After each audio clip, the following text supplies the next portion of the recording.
So how does your pelvic floor and your transverse abdominis relate? Okay, so often I'm getting a lot of questions about, I can't feel my TVAs, but my pelvic floor is really tight. Well, those two are so related, and it's so important to get your pelvic floor working correctly to help with your TVAs to work correctly so that you can heal your diastasis and regain a functional core. So how does it relate? Well, your pelvic floor, when you do a Kegel, so when you think about pulling up your pelvic floor, so stopping pee, stopping gas, and pulling it up, your pelvic floor, the first 30% of that rise comes from the pelvic floor muscles, but the next 50% incorporate the TVAs to engage as well. So in order to do a Kegel or to contract your pelvic floor and pull it all the way up, you need to both work your pelvic floor muscles and your TVAs. Okay, so that's how those two connect, and that's why often we cue pulling up your pelvic floor in order to help you engage your TVAs. Now, what happens if you have a tight pelvic floor? Well, if you have a tight pelvic floor, it's already partially contracted. So it's really hard to be able to feel it contract even more. So let's take an example of thinking of your pelvic floor like an elevator. So if in general your pelvic floor is on the ground floor of the elevator, and then on an inhale, when you fully relax your pelvic floor, it should go down to the basement.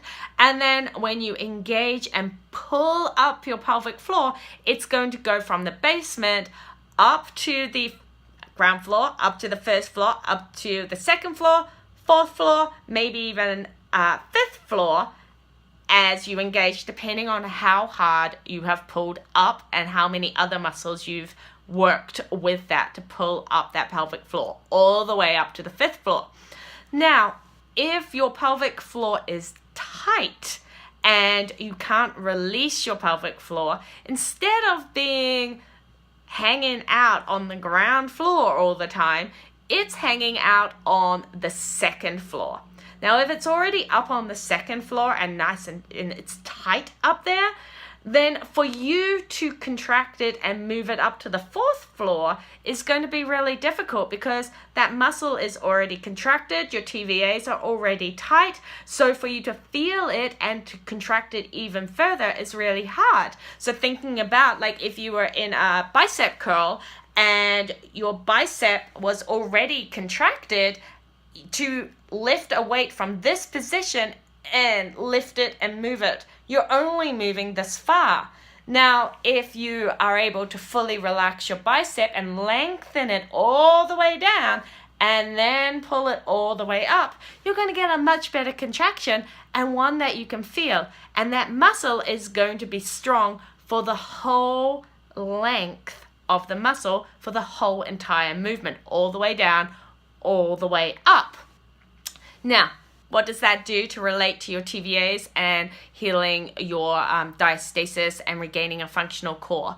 Well, if you cannot relax your pelvic floor and let it relax and widen on that inhale, then you're not relaxing your TVAs as well, because remember the TVAs are connected and they pull up. So if you've got a tight pelvic floor, your TVAs are already slightly contracted. So you're not getting that relax to happen, which means you can't get a good contraction to happen, okay? And remember, a tight muscle is not a strong muscle. A tight muscle is a weak muscle, okay? Let me repeat that. A tight muscle is a weak muscle. So if your TVAs are already in a contracted position and they stay like that, or your pelvic floor is already tight and it stays like that, it is a weak muscle, and it won't take much for it to and relax and go weak.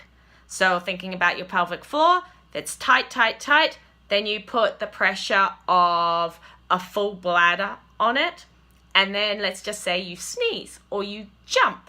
What's going to happen?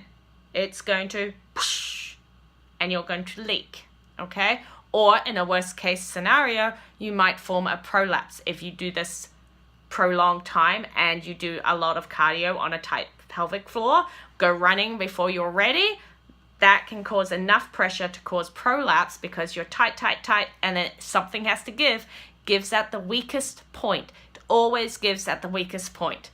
Tight muscle is a weak muscle, okay? So really think about that. In order to be able to regain a functional core, one of the first steps is to be able to relax your pelvic floor and contract your pelvic floor, because that allows your TVAs to relax and to contract.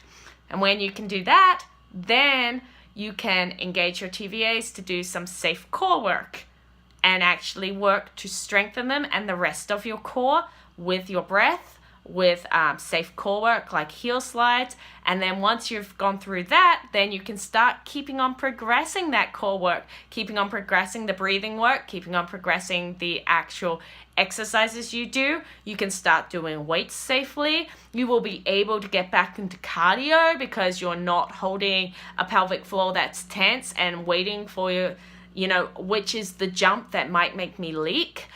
You won't have to worry about that because your core, which includes your pelvic floor, will be relaxing and contracting as it's meant to, because it will be strong rather than a tight, weak muscle.